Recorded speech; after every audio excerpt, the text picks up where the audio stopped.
આજના વિડીયોમાં આપણે વાત કરવાના છીએ હાવ અલગ જ ટોપિક વિશે। જો આપણી પાસે જૂનો મોબાઈલ હોય અને એની અંદર તમારા કોન્ટેક્ટ નંબર હોય, તમારા બધાય નંબર જે તમે નંબર સેવ કરો છો એ બધાય નંબર તમારો કોઈ પણ બીજા મોબાઈલની અંદર લેવો હોય અથવા તમે નવો મોબાઈલ લીધો ને એની અંદર તમારે બધાય નંબર એક આડે લેવો હોય તો તમે કેવી રીતે લઈ શકો। તો આ વિડીયો તમે પૂરેપૂરો કમ્પ્લીટ જોઈ લેજો, બધી પ્રોસેસ સમજાવવાનો છું। તો ચાલો વિડીયો ચાલુ કરીએ।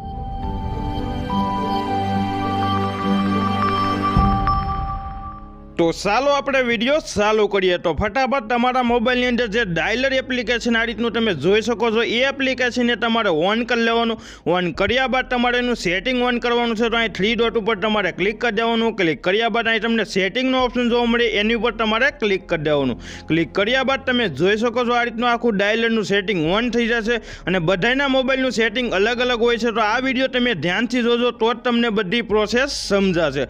તો ડાયલરની અંદર એ રીતનું એક સેટિંગ નથી આવતું, તમારા મોબાઈલની અંદર જ એક બીજું એપ્લિકેશન હોય કોન્ટેક્ટ। તો તમે જોઈ શકો છો આ રીતનું એક કોન્ટેક્ટનું એક નવું તમારા મોબાઈલની અંદર એપ્લિકેશન ઓલરેડી હોય જ છે।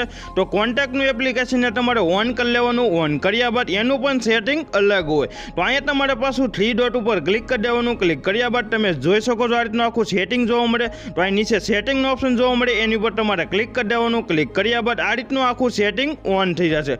તો આનું સેટિંગની અંદર તમારે ક્યાં ક્લિક કરવાનું છે એ પણ હું તમને આગળ સમજાવું। તો તમે જોઈ શકો છો અહીં તમે હાવ નીચે આવશો તો અહીં તમને એક એક્સપોર્ટનો એક ઓપ્શન જોવા મળશે। તો એની ઉપર તમારે ક્લિક કરી દેવાનું। ક્લિક કર્યા બાદ અહીંયા તમને બે ઓપ્શન જોવા મળશે। તો તમારે કયો ઓપ્શન સિલેક્ટ કરવાનો છે, તો તમારે પહેલો ઓપ્શન સિલેક્ટ કરવાનો છે, એની ઉપર તમારે ક્લિક કરી દેવાનું। ક્લિક કર્યા બાદ તમે જોઈ શકો છો આ રીતની તમારા મોબાઈલની ફાઇલ બધી ઓન થઈ જશે અને પછી તમારે જે ફાઇલનું નામ રાખવાનું હોય એ ફાઇલનું તમારે અહીં નામ સિલેક્ટ કરી લેવાનું। સિલેક્ટ કર્યા બાદ પછી સેવ ઉપર ક્લિક કરી દેવાનું। તો મેં ફાઇલનું નામ રાખ્યું છે કોન્ટેક્ટ, તો પછી મેં સેવ ઉપર ક્લિક કરી દીધું। સેવ ઉપર ક્લિક કર્યા બાદ તમે જોઈ શકો છો ઉપર એક ફાઇલ બનવાનું ચાલુ થઈ ગયું છે ઓટોમેટિક। તમારા મોબાઈલમાં જેટલા તમારા નંબર હોય એ બધા નંબરની એક જ ફાઇલ આ રીતે બનવાનું શરૂ થઈ જશે। તો પછી અહીં 100% થાય ત્યાં સુધી તમારે વેઇટ કરવાનું છે। અને જો હજી તમે ચેનલમાં નવા હોય તો ફટાફટ સબસ્ક્રાઇબ કરી દેજો અને બેલ આઇકનમાં ક્લિક કરી દેજો, જેથી મારો આ રીતનો નવો વિડીયો આવે તો સૌ પહેલાં તમને મળે।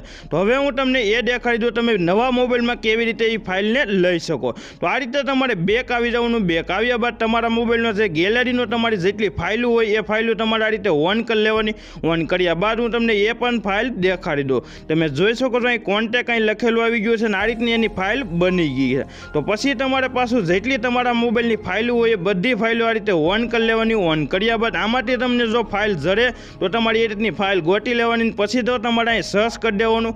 સર્ચ કર્યા બાદ જે ફાઇલનું તમે નામ રાખ્યું હોય એ અહીંયા તમારે સર્ચ કરી દેવાનું। તો મેં અહીંયા સર્ચ કરી દીધું છે કોન્ટેક્ટ। કોન્ટેક્ટ સર્ચ કર્યા બાદ આ રીતે ક્લિક રાખ્યા બાદ અહીં તમને ઓપ્શન જોવા મળે, તો અહીં લખ્યું છે શેર। તો શેરના ઓપ્શનમાં તમારે ક્લિક કરી દેવાનું। તો ફટાફટ હું એના ઓપ્શન ઉપર ક્લિક કરી દઉં। ક્લિક કર્યા બાદ તમે જોઈ શકો છો તમારે કયા પ્લેટફોર્મમાં શેર કરવાનું છે। તો તમે નવો મોબાઈલ લીધો હોય તો એની અંદર તમારે બ્લૂટૂથનો ઓપ્શન જોવા મળે, અથવા તમે વોટ્સઅપ ઓન કર્યું તમે વોટ્સઅપમાં પણ શેર કરી શકો છો। જો તમારી પાસે જેન્ડર હોય તો તમે જેન્ડરમાં એ ફાઇલ શેર કરી શકો છો। પછી તમે જે મોબાઈલમાં શેર કરો એ મોબાઈલની અંદર એ ફાઇલ તમે ઓન કરી લેજો, એટલે બધા નંબર તમારે એ મોબાઈલની અંદર આવી જશે।